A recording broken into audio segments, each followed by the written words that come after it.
বর্তমান সরকারের ১৮০ দিনে ক্রীড়া অঙ্গনে উল্লেখযোগ্য অর্জন ৩০০ জন ক্রীড়াবিদকে মাসিক ১ লাখ টাকা করে ক্রীড়া ভাতা প্রদান। আগামী মাসে যা ৫০০ জনে উন্নীত হচ্ছে। প্রথমবারের মতো নতুন কুড়ি প্রতিভা অন্বেষণে পাওয়া ৩১০ জনকে ২ মাস উন্নত ট্রেনিং দেওয়া হবে বিকেএসপিতে। আর দেশের ক্রীড়া ফেডারেশন ও সংস্থাগুলোকে ১,২৪৪ কোটি টাকা সিড মানি দেওয়ার ঘোষণা ছাড়িয়ে গেছে অতীতের সব রেকর্ডকে। কেমন ছিল ক্রীড়া অঙ্গনের প্রথম ৬ মাস জানবো মেহেদী নাইমের রিপোর্টে। প্রধানমন্ত্রী তারেক রহমান ছুটে চলছেন বাংলার মেঠো পথ ধরে, আর শিশু কিশোরদের মাঝে বিলিয়ে দিচ্ছেন ফুটবল। ছবিটি ছুঁয়ে যায় যে কাউকে, বুঝিয়ে দেয় বর্তমান সরকার খেলাধুলা নিয়ে কতটা সোচ্চার।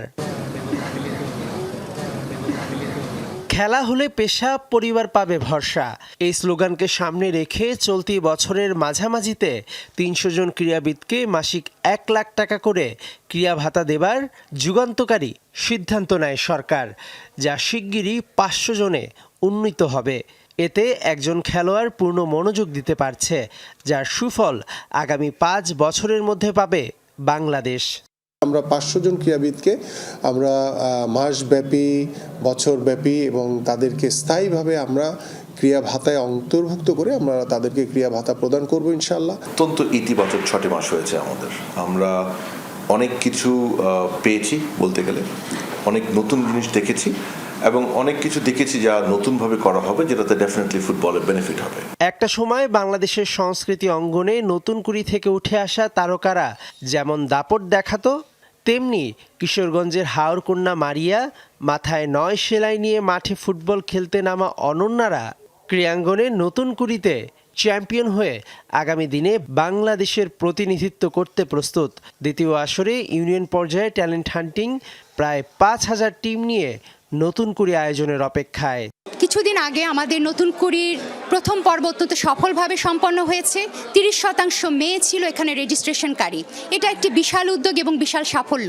বাংলাদেশের ক্রীড়াকে সারা পৃথিবীতে ছড়িয়ে দেওয়ার জন্য প্রাতিষ্ঠানিকভাবে ক্রীড়া মন্ত্রণালয় এবং পররাষ্ট্র মন্ত্রণালয়ের যৌথ সমন্বয়ে একটি স্পোর্টস ডিপ্লোম্যাসি উইং খোলা হয়েছে, যেটি একটি যুগান্তকারী পদক্ষেপ বলে আমি মনে করি। নতুন মৌসুমে জাতীয় ফুটবল দল ও ক্লাব ফুটবল দুটোই কিছুটা পুরনো রূপে ফিরে পাবার অপেক্ষায়।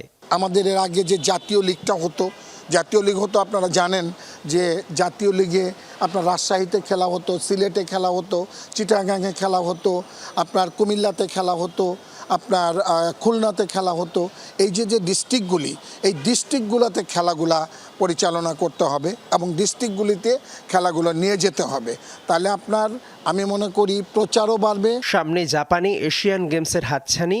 ৫ বছর পর ৫ বছরের ক্রীড়া পুরস্কার একত্রে দেয়া হবে এই বছরই। আর ১২৪৪ কোটি টাকা ফেডারেশনগুলোর মাঝে সিড মানি দেবার ঘোষণা তো আরেক ইতিহাস, এটাও পাওয়া যাবে এ বছরই। সব মিলিয়ে ক্রীড়াঙ্গনের ভিত গড়তে সামনের দিনগুলো বেশ গুরুত্বপূর্ণ। মেহেদী নাইম, যমুনা স্পোর্টস, ঢাকা।